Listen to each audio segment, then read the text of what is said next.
on some gnomes a couple of days ago and realized that there was a little bit more to creating an armature for a figure, a standing figure, or a person than the animals. And not so much more to it, but just different. And so I wanted to make a video to just make those points and show the differences and throw out a few suggestions or ideas or things to think about when you're making a person.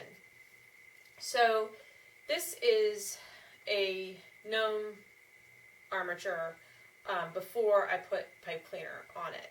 And this is about 7 inches tall, and I like to use the 14 gauge wire for this size. The 14 gauge wire is what I really use for most things. Smaller things that are a little more dainty, I can use the 16 gauge, and then for larger figures, I use the 12 gauge because it just, you need the wire to balance out the weight of the animal. And so pretty much the bigger it is, the more wool you pile on there. And if you were to use too thin of a wire, they would get kind of sinky and just not have any structure. And you would stand your animal up and it would be like, and then just start to sort of melt. So it's important to gauge your wire gauge correctly. So a couple things, pretty much make them the same twist in the shoulder, and then I give them a little bit of width in their, to create a pelvis, basically. I mean, it'd be really helpful to look at skeleton pictures. As much as possible when I'm making something, I try to get my armature to look like a skeleton. And even in animals, like when I made the gorilla, who is thinking about beating on this poor hen, I actually built him a rib cage because I really wanted to create the structure as much as possible realistically as I could. Before, I'm laughing because Kyla's back there nodding. So it's just, the armature is important. It's not just, slapping some wire together and hoping that the wool will then, fix it. It needs to be correct. So I'm going to go through and make one real quick. It doesn't take long. I need to make a Santa Claus for somebody, and I usually make them 12 inches tall. So I'm going to use the 12 gauge wire for this, and I've already cut it. I can't really help you too much on the length. It just depends on what you're making. Sometimes you cut it too short and you've got to sort of start over, but I usually err on the side of a little long, and if I have to cut an inch or so off, it's no big deal. So I'm starting with my shorter wire, and I'm finding the center by folding it in half. And then I'm going to, off of that center, can you hear the computer? Our computer's bebopping because Kyla just put something on Facebook, and I think it's getting some comments. So I'm going to twist it at the neck 3 times at least, because you really want this to hold and not, rattle around. And so I've left a head shape, I've twisted the neck, and then this is going to become his arms. And then we take the second piece, and the second piece will become his torso and legs.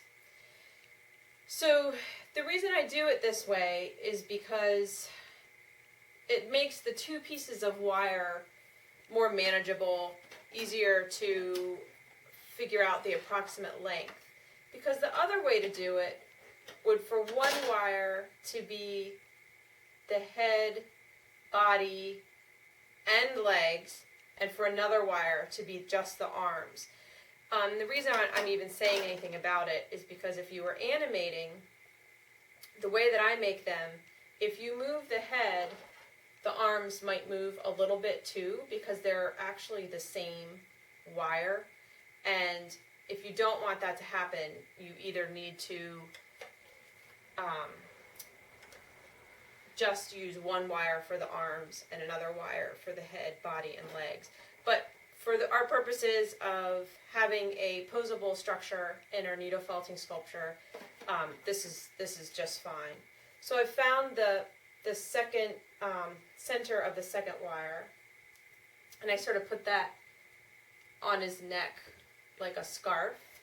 And then, just like the other armatures, I'm going to twist together the long and the short 2 times all the way around. So that's 1, and that's 2. And I want to make sure that I twist them together.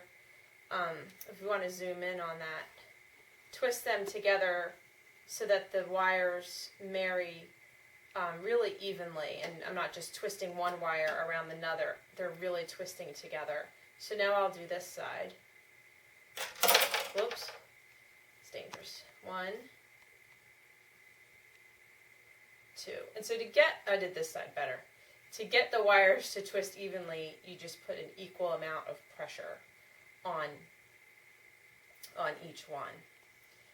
And now I'm going to bring these 2 wires together at the what would be the waist, and I want to leave this triangle of space because that creates his chest and torso, and I'm going to twist it at the waist again at least 3 times.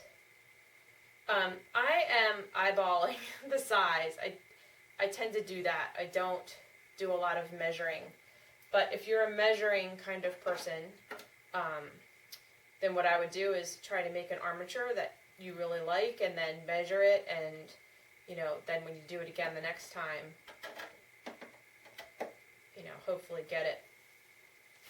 You can have a gauge to get it the same. So here, I'm going to give him one more twist. I feel like his body should be a tiny bit longer. And now I want to give him that pelvis, so just by bending the wire, I'm going to create a little bit of width here in the hips. And the reason his legs are so long is because I really want quite a bit of wire for the feet. So now I need to decide how tall he should be. And that's where I'm going to bend the legs. And he's getting to be quite a bit bigger than a 12-inch Santa. Let's see, get him a little better there.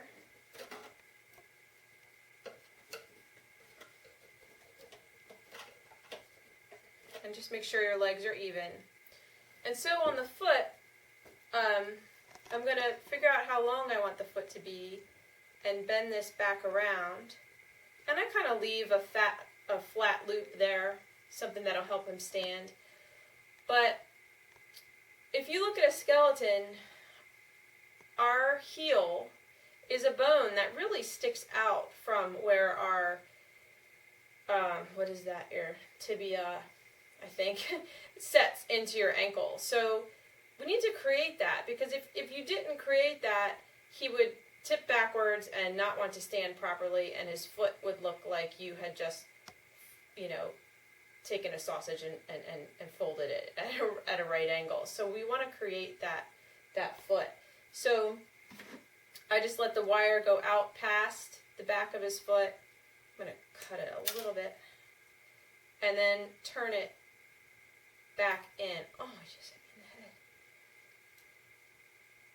12 gauge wire has a mind of its own.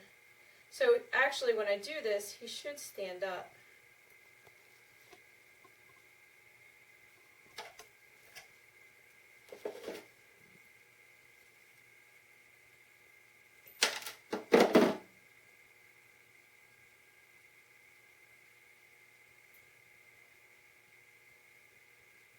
It's not always easy to rebend once you've bent it.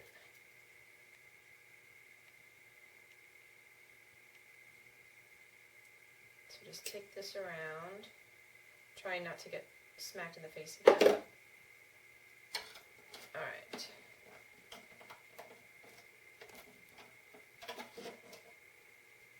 So he's a little crooked. There we go. Okay, and then observe, his looks a little long in the torso to me. I might fix that in a minute. But observe, you know, a skeleton or even yourself in the mirror, and note where your hands, they actually come quite low, down onto your thigh if you were to stand with your fingertips down by your sides. So he needs to be not quite so long in the torso. Okay, I'll figure that out. But so I'm gonna create basically a palm of the hand by making a loop at the end of the arm, and then I like to wrap with pipe cleaner and create the fingers using the pipe cleaner. Like this guy. So in the palm of the hand, that's where the loop is, and then the fingers are the pipe cleaner. So these need to be cut a little bit. And if you cut them to the length of where the hand should be, then it kind of works out, because when you roll this back to create the palm, it's going to end here, but then the fingers will extend back to where you cut this length. So I just turn this around and create a little loop.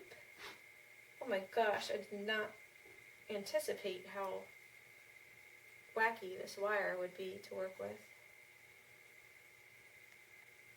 Okay. So now he has palms to his hands, and then wrapping the fingers is just like wrapping the fingers in the previous episode about when we were wrapping the little mouse toes. But I will wrap this whole thing with pipe cleaner, because then that will allow the wool to grip. So I hope that was helpful and gave you a couple of things to think about the next time you make a figure and need an armature. Thanks. Bye.